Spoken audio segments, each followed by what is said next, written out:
Alright, so I'm going to help explain why there is a Basque population in the western part of the United States and to try to elaborate on some of their heritage. The Basques are an ancient European ethnic group spanning provinces across Spain and France. Their population currently at the moment is around 2 million people, and they are a nation without borders. How the Basques came to be is kind of a mystery, but the theory that makes more sense to me is that it is perceived that the Basques are made up of two people groups, one being a hunter-gatherer civilization and one being a farming civilization that merged in the Iberian Peninsula somewhat around 5,000 years ago. The Basques have the oldest language in Europe, and the origin of their language, just like their people, is unknown. As much as we do know is in the Indo-European family. A linguist from Germany in 1928 named Joseph Karst looked at the Basque language and the Armenian language and compared them together, and they said that they were more or less the same variation of the same language. So that concludes that possibly the Basque people originated from the Caucasus thousands of years ago.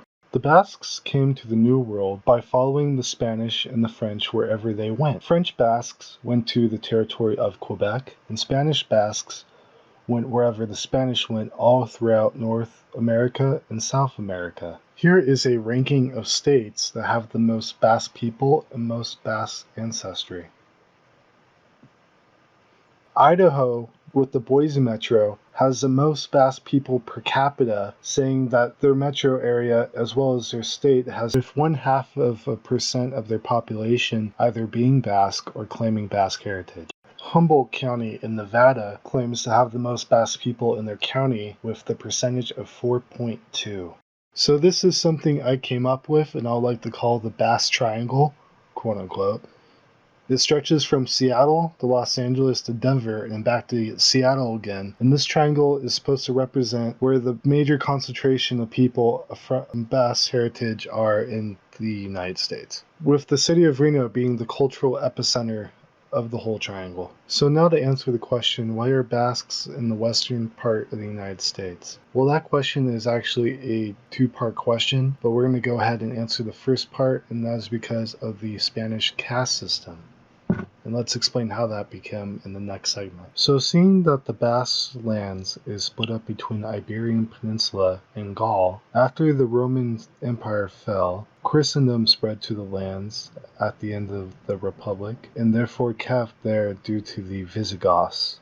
Due to inner bickering between the Visigoth kingdoms and weak protection, the Umayyad Caliphate invaded the Iberian Peninsula in the year 711 and won most of the Iberian Peninsula except for some of the Basque provinces in 1718. Just as the Umayyad Caliphate conquered most of the Visigoth kingdoms in the year 718, the Christian kingdoms in the north started pushing back and slowly chipping away through hundreds of years at the Muslim territory of Al-Andalus. Around the year 1100, as the Christian kingdoms took the territory of Toledo, what was now the Caliphate of Cordoba hired Berber mercenaries from North Africa to help fight against the Christians. Unfortunately, the Berber mercenaries turned against the Caliphate of Cordoba, took their territory, and made their own kingdom of the Almoravids. The Almoravids, not as liberal as the Caliphate of Cordoba, held tight restrictions. It made it very hard for Christians and Jews that lived there previously to live about. Racial and religious segregations and restrictive laws forced Christians that part of the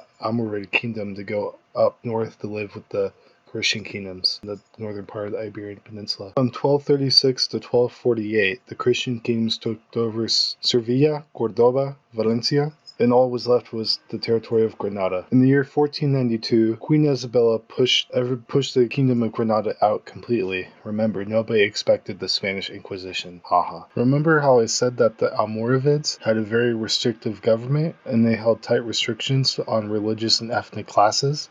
When the Christian kingdoms regained power, and later the Kingdom of Castile, they looked at the previous government that the Almoravids had, and they said, wow, that's a really good idea. Let's adopt that for our own. This led to the creation of two castes. One was the economic caste called La Casta de Nación, and the other was a racial caste called La casta de raza. Remember previously how I talked about the Christian kingdoms pushing against the Caliphate of Cordoba? Well, yes, one of those kingdoms was the Kingdom of Aragon, and that was a kingdom where the Basques were subject to. There was 3 Christian kingdoms that were considered pure because they helped fight against the Muslim invaders since the very beginning. These 3 kingdoms, as well as the Kingdom of Aragon, which the Basques resided in, these people were la sangre de los puros, would put them at the top of the caste system. When the Spanish came over to the New World, they only allowed Christian people of the pure class to have land ownership. The Basques were a part of that, and were given land and were given the nobility of landowners. That's how the Basques came to the New World during the Spanish occupation era. Over time, they started mixing with indigenous populations, which in return lowered their economic and social status, and eventually started making up their own pockets of settlers that were mestizo with Basque heritage,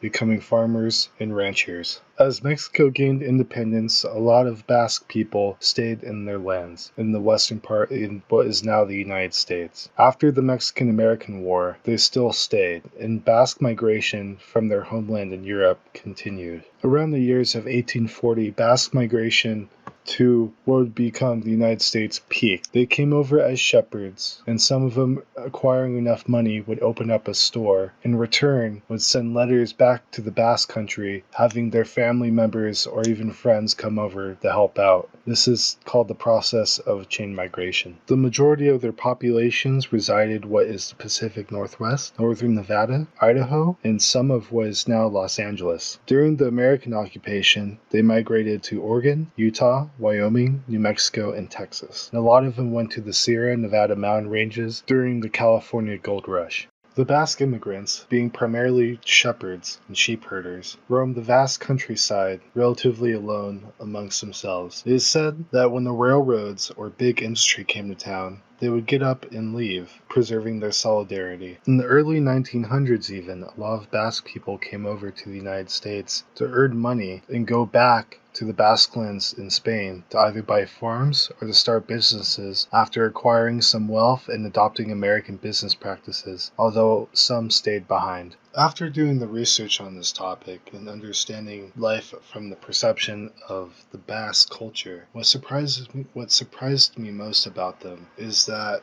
the main thing after all their history switching hands between empires or sometimes having their own nation state is the preservation of their heritage and the pride that they have as people. Even that the reason why they came over to the New World was because they were incorporated in the Castilian caste system through inheritance by default, being subjects of the Kingdom of Aragon, was probably the greatest get-rich-quick scheme I've ever heard of, is that the area that they settled in western part of the United States, where their major population zones are, is actually pretty inhabitable, especially the places where they stayed around. Here in the northern Nevada desert, especially in the 17 or 1800s, living here would have been very hard and not an easy task. And I have to say that it's very admirable that the Basque people decided to come to this inhospitable territory, become shepherds of all things, which are very poor.